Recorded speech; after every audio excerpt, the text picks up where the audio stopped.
Assalamualaikum warahmatullahi wabarakatuh. Halo para petani pejuang pangan Indonesia. Perkenalkan, nama saya Nita Alfiani, NIM 210321100096. Saya merupakan mahasiswa aktif semester 2 Program Studi Agribisnis Universitas Trunojoyo, Madura. Indonesia merupakan negara agraris yang artinya sektor pertanian memegang peranan penting dari keseluruhan perekonomian nasional. Hal ini dapat ditunjukkan dari banyaknya penduduk yang bekerja dalam sektor pertanian. Sebagai negara agraris, Indonesia dianugerahi kekayaan alam yang melimpah, ditambah lagi dengan posisi Indonesia yang dinilai sangat strategis. Harusnya kita sebagai petani milenial harus bisa mengembangkan pertanian di Indonesia. Nah, di video kali ini saya akan menyampaikan materi penyuluhan pertanian mengenai komoditas unggulan di Kabupaten Pati, yaitu tanaman kacang tanah. Kacang tanah atau Arachis hipogae L adalah tanaman polong atau legum dan menjadi kacang-kacangan kedua setelah kedelai di Indonesia. Alasannya, Kabupaten Pati merupakan salah satu daerah di Jawa Tengah yang memiliki potensi besar di bidang pertanian. Kabupaten Pati juga dijuluki dengan Pati Bumi Winatani, sebab banyaknya komoditas pertanian yang menjadi andalannya. Salah satu yang paling terkenal adalah kacang tanah. Hal tersebut terbukti dengan adanya pabrik kacang Dua Kelinci dan pabrik kacang Garuda Food yang sama-sama bergerak di bidang industri pengelolaan makanan dengan produk utamanya adalah kacang kering. Faktor pendukung yang pertama adalah kondisi geografi, luas lahan, produksi dan produktivitas, permintaan dan pemasaran. Yang pertama adalah kondisi geografis.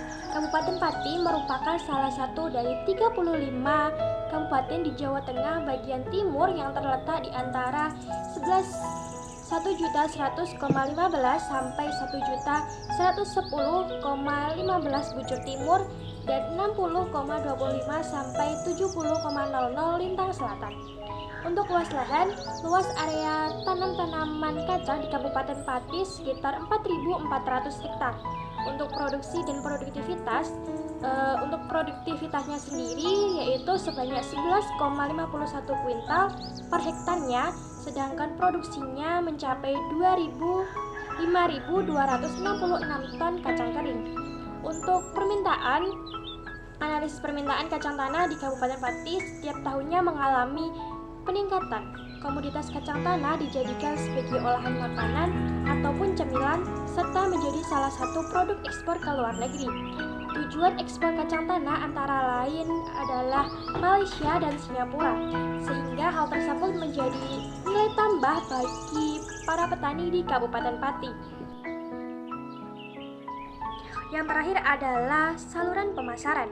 Di sini ada 3 saluran pemasaran. Yang pertama adalah yaitu dari petani, pedagang besar, pedagang pengecer, dan konsumer. Untuk saluran pemasaran kedua yaitu petani, pedagang, pengepul, pedagang pengecer, lanjut ke konsumen. Yang terakhir adalah yaitu petani langsung kepada perusahaan pengolah kacang tanah di Kabupaten Pati, yaitu pada PT Kacang Dua Kelinci dan PT Kacang Garuda Food. Contoh proses perawatan sampai pengemasan produk kacang tanah. Nah, di video kali ini terlihat bahwa petani melakukan perawatan pada tanaman kacang tanah yang selanjutnya akan dilakukan panen dan langsung dialihkan ke PT Dua Kelinci atau PT Garuda Food untuk dilakukan pemilihan, pencucian kacang tanah, dan penyimpanan kacang tanah untuk beberapa waktu. Lalu selanjutnya kacang tanah diolah dengan menggunakan teknologi modern sampai dengan pengemasannya.